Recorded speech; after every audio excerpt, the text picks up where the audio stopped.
Je n'ai jamais dit à mon fils que je gagnais 40 000 $ par mois. Même s'il me voyait vivre simplement, il n'en savait rien. Un jour, il m'a invité à dîner avec les parents de sa femme, qui venaient de l'étranger. J'ai décidé de voir comment il traiterait une femme pauvre, en faisant croire que j'étais une mère naïve, sans le sou. Mais dès l'instant où j'ai franchi la porte du restaurant, tout a basculé. Ce qui s'est passé cette nuit-là a dévasté Sophie et sa famille d'une manière qu'ils n'auraient jamais imaginée. Et croyez-moi, ils l'avaient bien mérité. Laissez-moi vous expliquer comment j'en suis arrivée là. Laissez-moi vous dire qui je suis vraiment.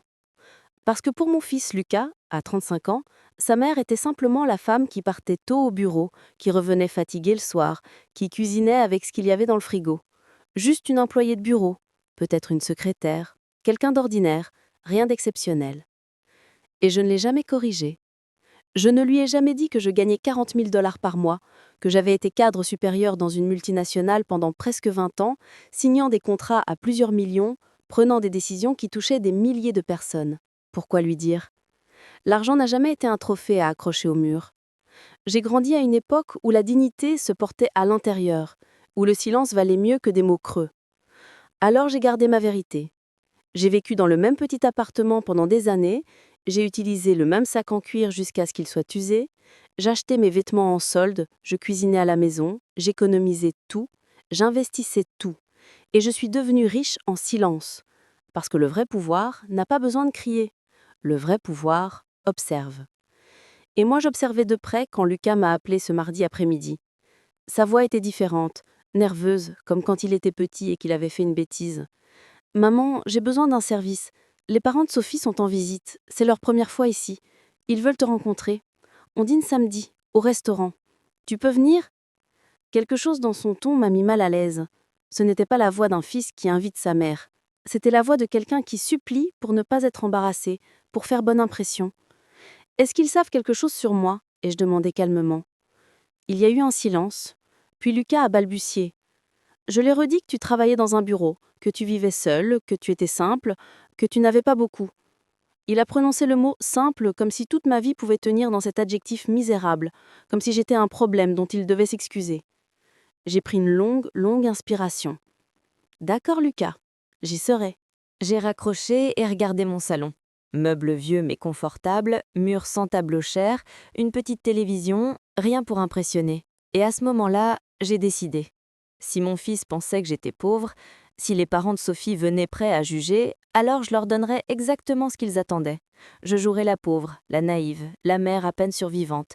Je voulais voir de mes propres yeux comment ils traiteraient quelqu'un qui n'avait rien.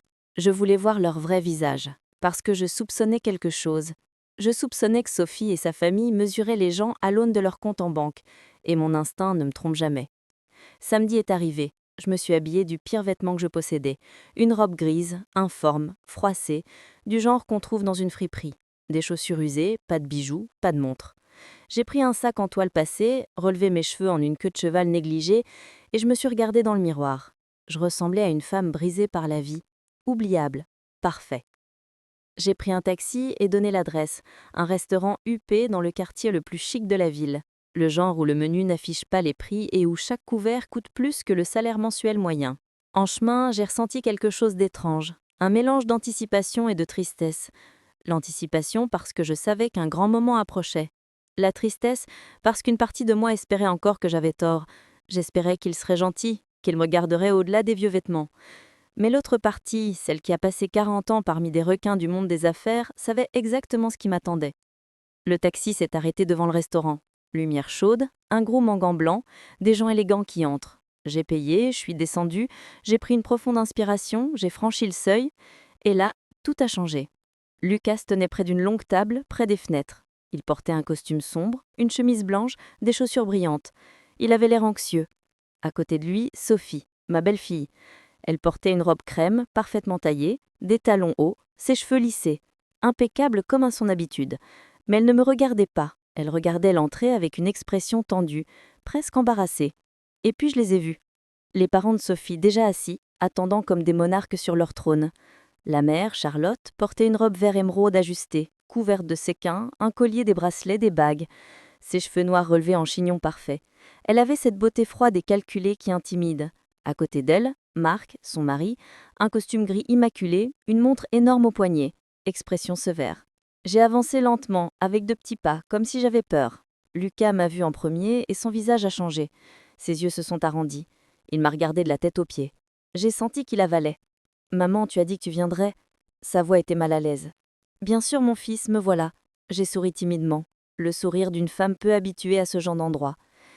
Sophie m'a salué d'un baiser sur la joue, bref, mécanique. Belle maman, très heureuse de vous voir. Ses yeux disaient l'inverse. Elle me présenta à ses parents d'un ton étrange, presque gêné. Papa, maman, voici la mère de Lucas. Charlotte a levé les yeux, m'a étibillée, et en un instant, j'ai vu tout. Le jugement, le dédain, la déception.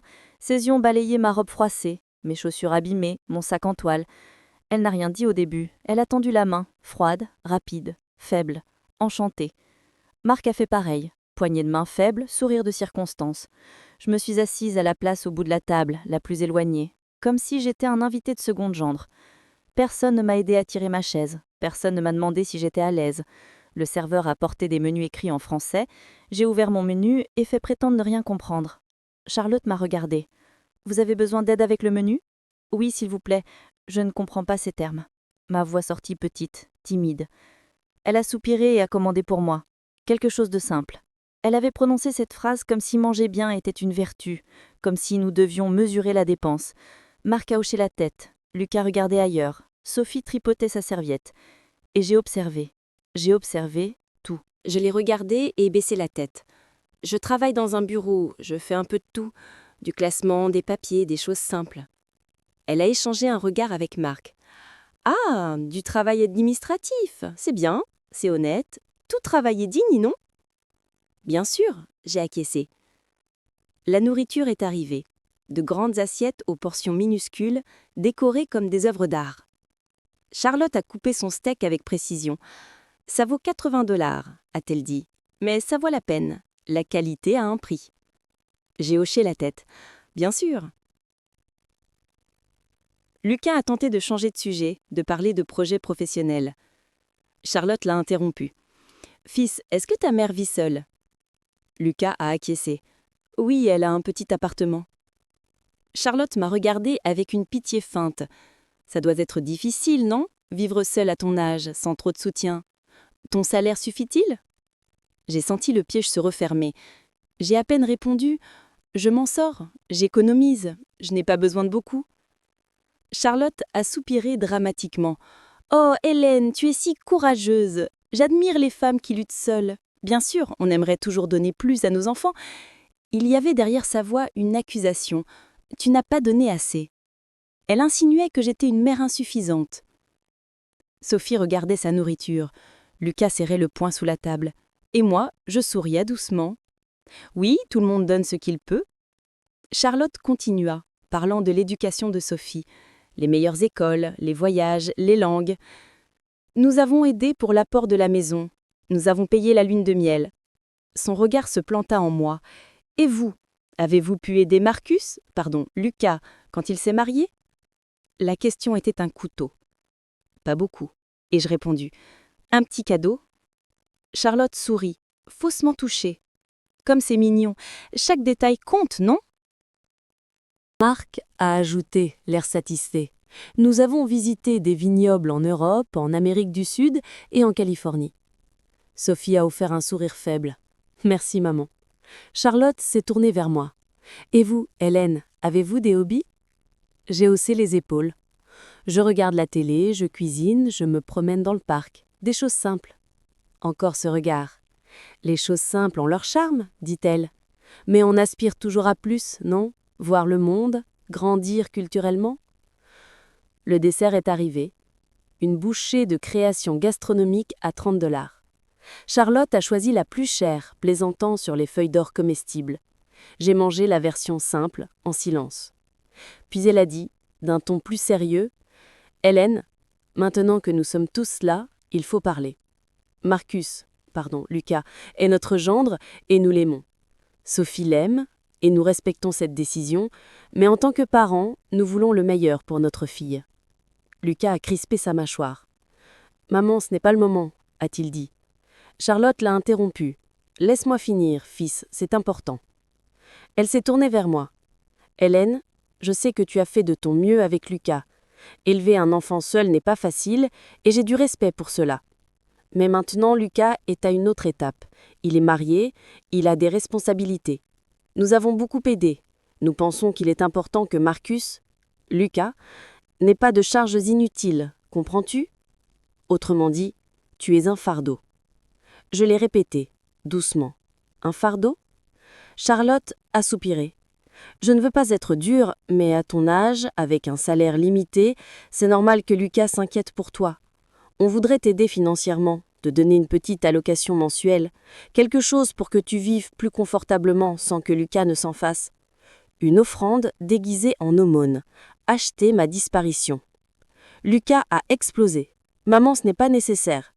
Charlotte l'a coupé. Lucas, calme-toi. Ta mère comprend, non? J'ai pris ma serviette, me suis essuyée calmement, et j'ai laissé le silence s'installer. Tout le monde me regardait. Charlotte attendait avec un sourire victorieux. Marc se tenait droit. Sophie baissait la tête, les mains tremblantes. Et puis j'ai parlé. Ma voix n'était plus timide. Elle était ferme, claire, glaciale. Voilà une offre intéressante, Charlotte. Vraiment généreuse. Elle sourit, satisfaite. Combien exactement considérez-vous comme une allocation modeste? Ai-je demandé. Elle a hésité. Eh bien, nous pensions à 500, peut-être 700 $ par mois, selon.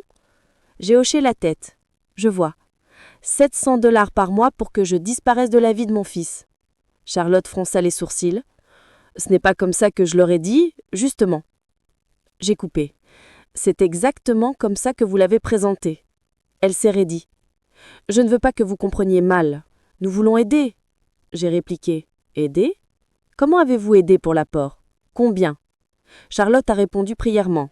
40 000 $. 40 000? Je répétais lentement. Silence complet, comme si quelqu'un avait appuyé sur pause dans l'univers. Lucas laissa tomber sa fourchette. Sophie écarquilla les yeux. Marc fronça les sourcils. Charlotte resta figée, bouche entr'ouverte. 40 000, j'ai dit. Par mois? Non. Vous avez donné 40 000 pour l'apport de la maison. Et la lune de miel, combien? Elle releva la tête, un peu embarrassée. 15 000. J'ai hoché la tête, tranquille. Donc, vous avez investi environ 55 000 dans le mariage. Très généreux. Elle souriait. Son sourire vacillait lentement. J'ai poursuivi. Dites-nous quelque chose, Charlotte. Tout cet argent, vous a-t-il acheté quelque chose de réel? Du respect? De l'amour? Ou juste de l'obéissance? L'atmosphère changea. Le sourire de Charlotte disparut. Excusez-moi, murmura-t-elle. Mon ton s'affuda. Vous avez passé la soirée à parler d'argent, de combien coûtent les choses, combien vous avez dépensé, combien vous possédez. Mais vous n'avez jamais demandé si j'allais bien, si j'allais mieux, si j'avais besoin d'une compagnie. Vous avez juste calculé ma valeur. Et apparemment, je vaux 700 $ par mois. Charlotte pâlit. Je n'ai... Si, vous l'avez fait, l'interrompis-je. Dès mon arrivée, vous avez mesuré ma valeur à votre portefeuille. Et savez-vous ce que j'ai découvert? Que les gens qui ne parlent que d'argent ne comprennent rien à la vraie valeur. Marc tenta de s'interposer. Je pense que vous mal interprétez les intentions de ma femme. Je le regardais. Et quelles sont ses intentions? Me regarder avec pitié? M'humilier tout le dîner? M'offrir un dédommagement pour que je me taise? Marc ouvrit la bouche, sans rien dire. Lucas, pâle, murmura. « Maman, s'il te plaît. » Je lui ai regardé avec douceur. « Non, Lucas, laisse. Je suis taillée d'être silencieuse. » J'ai posé la serviette, me suis appuyée dans ma chaise. Plus d'effacement. Je regardais Charlotte droit dans les yeux. Elle soutenut mon regard une seconde, puis détourna le sien, mal à l'aise. Quelque chose avait changé, et elle le sentait. Tout le monde le sentait. Charlotte, vous avez dit un peu plus tôt que vous admiriez les femmes qui luttent seules. Elle hocha la tête. Oui, j'ai dit cela.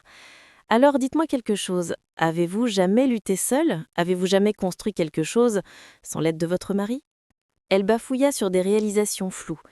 Je gère nos investissements, je supervise des propriétés, je prends des décisions. J'ai hoché la tête. Des entreprises que votre mari a construites, des investissements faits avec l'argent qu'il a généré, non? Marc intervint agacé. Ce n'est pas juste, ma femme travaille autant que moi. Je ne dis pas le contraire, répondis-je calmement. Mais il y a une différence entre gérer un capital hérité ou acquis en couple et créer quelque chose de la sueur de son front, brique par brique.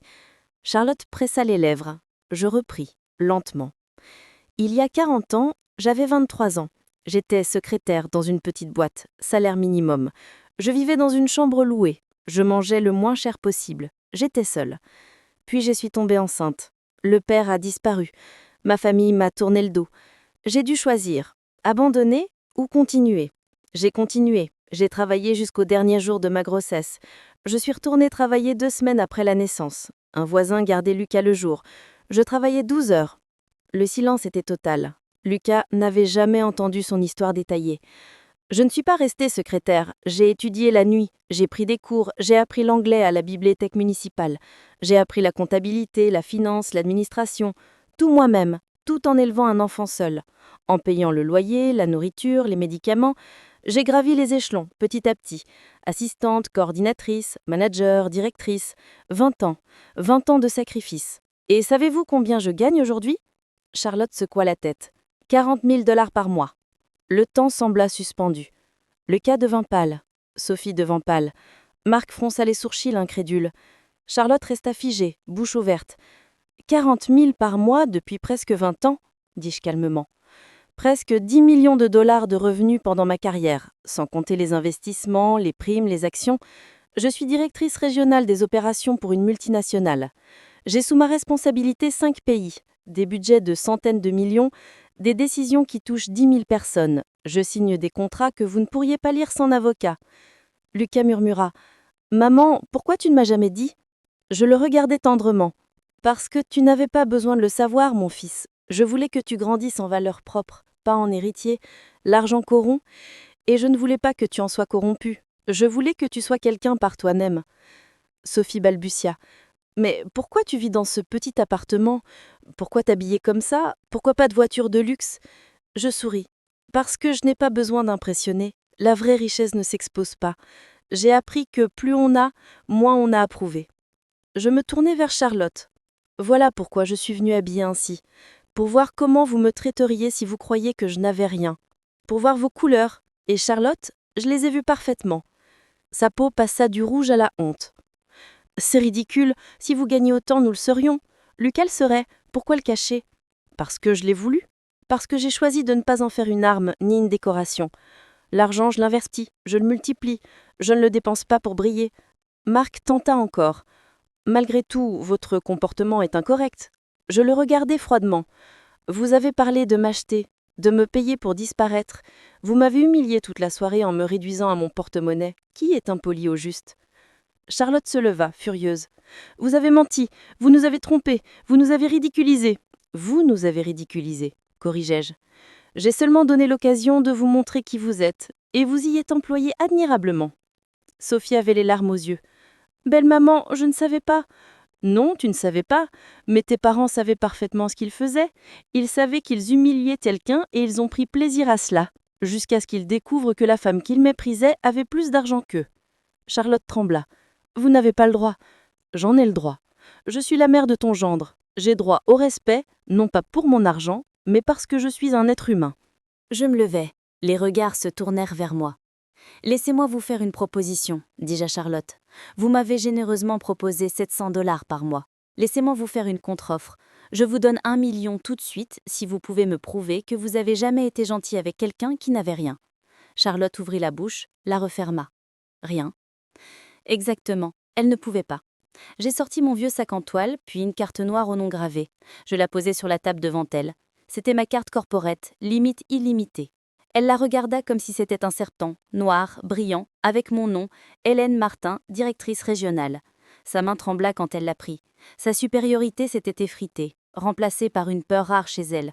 « Je n'ai pas besoin de votre argent, murmura-t-elle, la voix cassée. « Je sais, répondis-je, mais vous n'aviez pas besoin de votre pitié non plus. Prenez-la comme un geste de courtoisie, quelque chose que vous n'avez manifestement jamais appris, malgré vos allers-retours en Europe. » Marc tapa du poing sur la table. « Assez.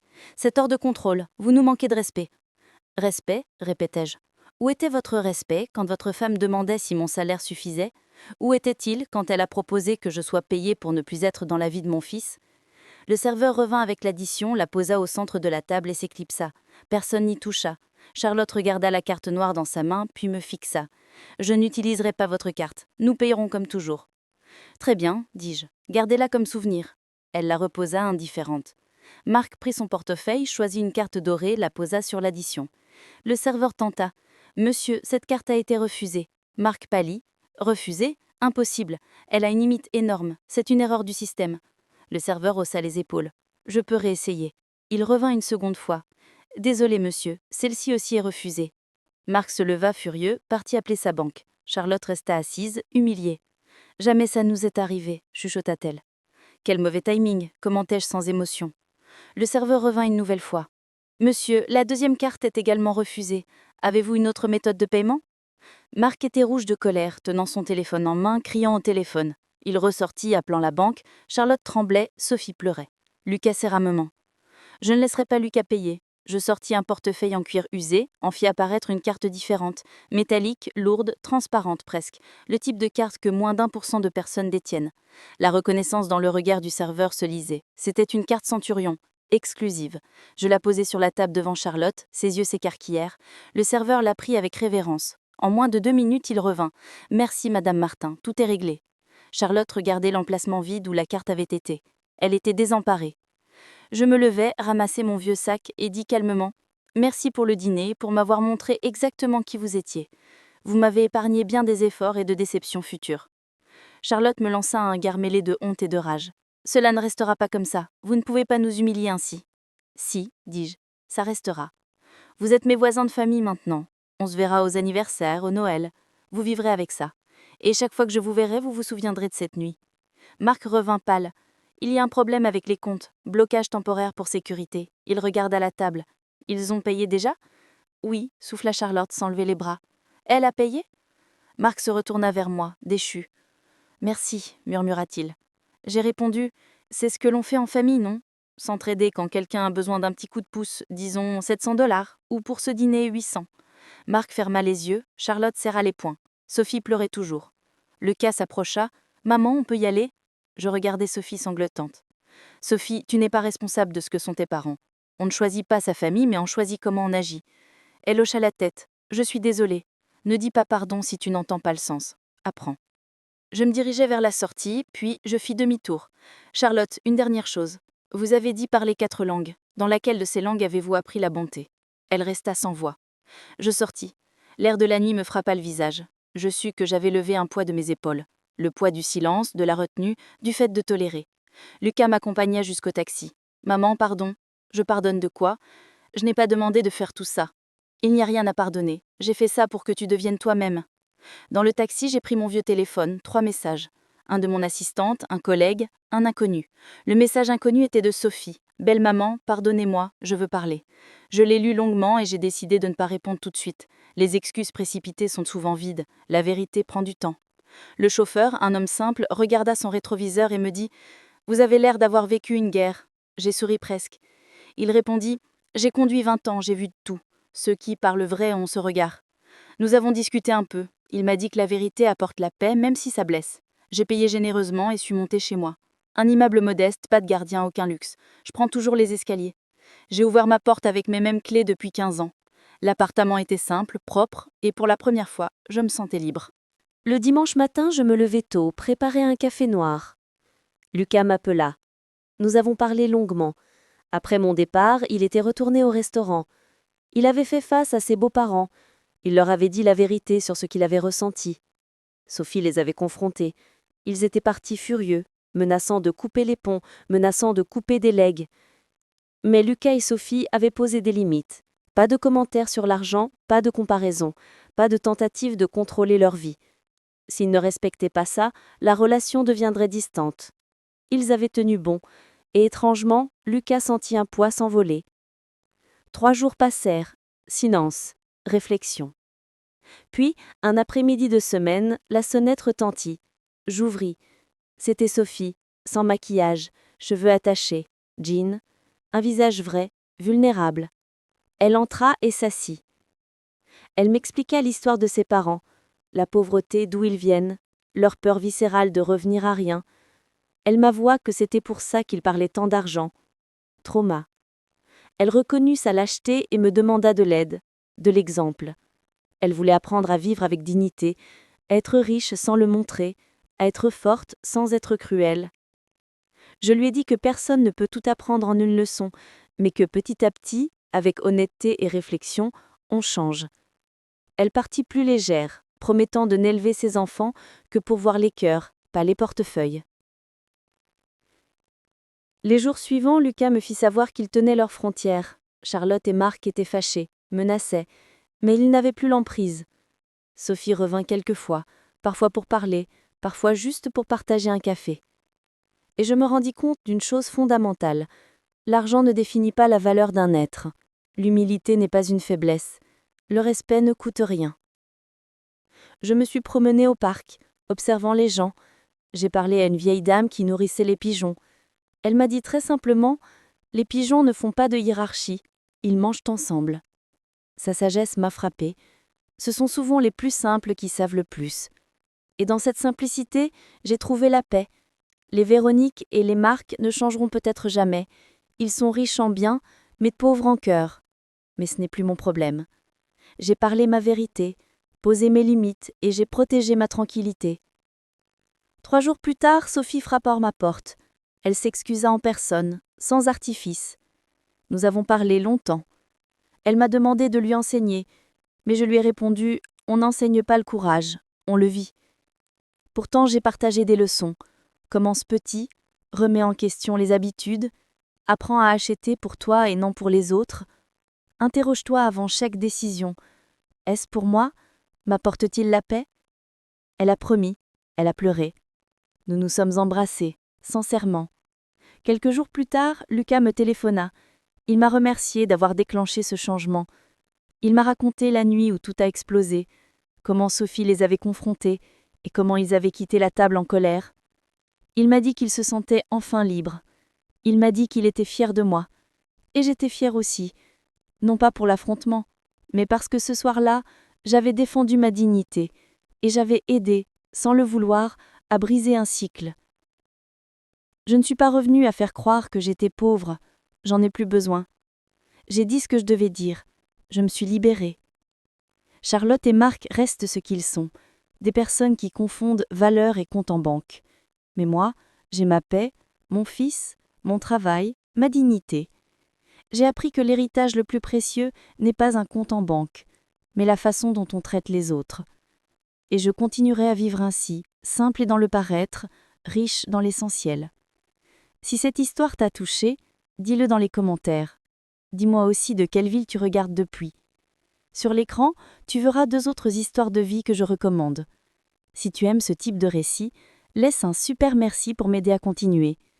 Merci pour ton soutien et à bientôt pour une nouvelle histoire vraie, avec amour et respect.